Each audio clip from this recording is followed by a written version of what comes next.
കടം വേണോ? ലോകോത്തര ബ്രാൻഡുകളുടെ എല്ലാ മൊബൈൽ ഫോണുകളും smart T V, smart watch, headset തുടങ്ങിയ എല്ലാ ഗാഡ്ജറ്റുകളും തവണ വ്യവസ്ഥയിൽ സ്വന്തമാക്കൂ. ജ്യോതി മൊബൈൽസ്, ഏരൂർ.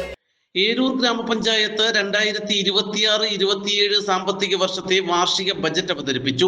ഗ്രാമപഞ്ചായത്ത് പ്രസിഡന്റ് ആതിര പ്രവീണിന്റെ അധ്യക്ഷതയിൽ വൈസ് പ്രസിഡന്റ് PR ബാലചന്ദ്രനാണ് ബജറ്റ് അവതരിപ്പിച്ചത്.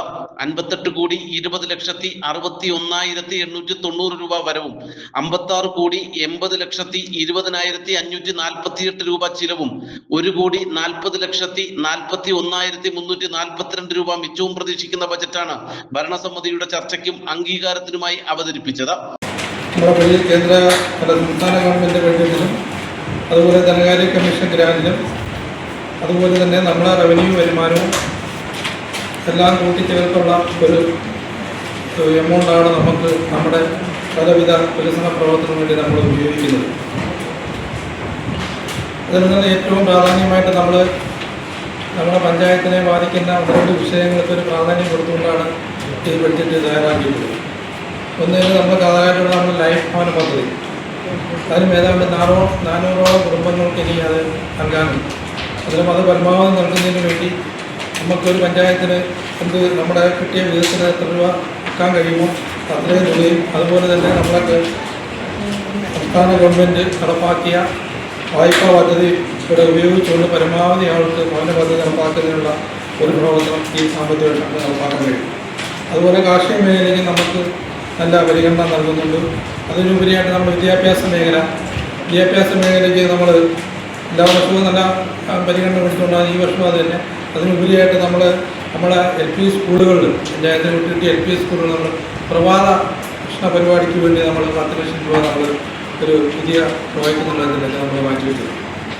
അതോടൊപ്പം തന്നെ നമ്മുടെ പിന്നെ ആരോഗ്യ മേഖലയിൽ നമ്മൾ മരുന്ന് വാങ്ങിക്കുന്നതിന് നല്ല തുക എല്ലാ 3 മേഖലയിലേക്ക് നമുക്ക് അലോപ്പതി, ആയുർവേദം, അതുപോലെ തന്നെ ഹോമിയോപ്പതിക്കും, പിന്നെ അതുപോലെ തന്നെ നമുക്കിപ്പം ബ്ലോക്ക് തലത്തിൽ നടപ്പാക്കുന്ന സെക്കൻഡറി പാലിയേറ്റീവ് നമ്മൾ നല്ലപോലെ ഫണ്ട് മാറ്റി വെച്ചിട്ടുണ്ട്.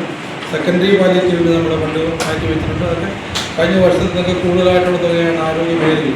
അതുപോലെ തന്നെ നമുക്ക് ഇപ്പം സ്വയം തൊഴിൽ കണ്ടെത്തലുമായിട്ട് ബന്ധപ്പെട്ടുള്ള ഒരു പ്രവർത്തനങ്ങളാണ് നമുക്ക് ഏറ്റെടുക്കേണ്ടതായിട്ടുള്ളത് പഞ്ചായത്തുകളെ സംബന്ധിച്ചുള്ളത്. അതിനൊരു മുന്തിയ വരികയാണ്.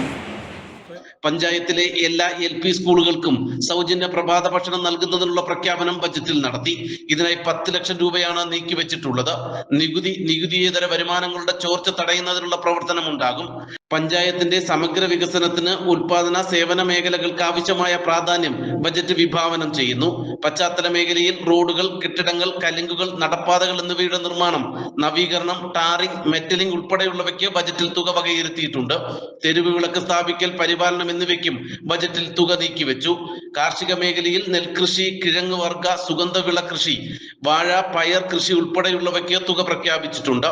മൃഗസംരക്ഷണ, ക്ഷീരവികസന മേഖലയിൽ പശു, ആട്, പോത്തിൻകുട്ടി വളർത്തൽ, ക്ഷീരകർഷകർക്ക് വിവിധ സബ്സിഡി, ക്ഷീരഗ്രാമം പദ്ധതി, മൃഗാശുപത്രിയിലേക്ക് മരുന്ന് വാങ്ങി നൽകുക ഉൾപ്പെടെയുള്ളവയ്ക്കും, ആരോഗ്യ മേഖലയിൽ അലോപ്പതി, ആയുർവേദ, ഹോമിയോ ആശുപത്രികളിലേക്ക് മരുന്ന് വാങ്ങി നൽകൽ, പാലിയേറ്റീവ് പരിചരണം, വയോജന സംരക്ഷണം എന്നിവയ്ക്കും തുക വകയിരുത്തിയിട്ടുണ്ട്. ലൈഫ് ഭവന പദ്ധതിക്കും ബജറ്റിൽ തുക പ്രഖ്യാപിച്ചു. നാട്ടുവാർത്ത, ഏരൂർ.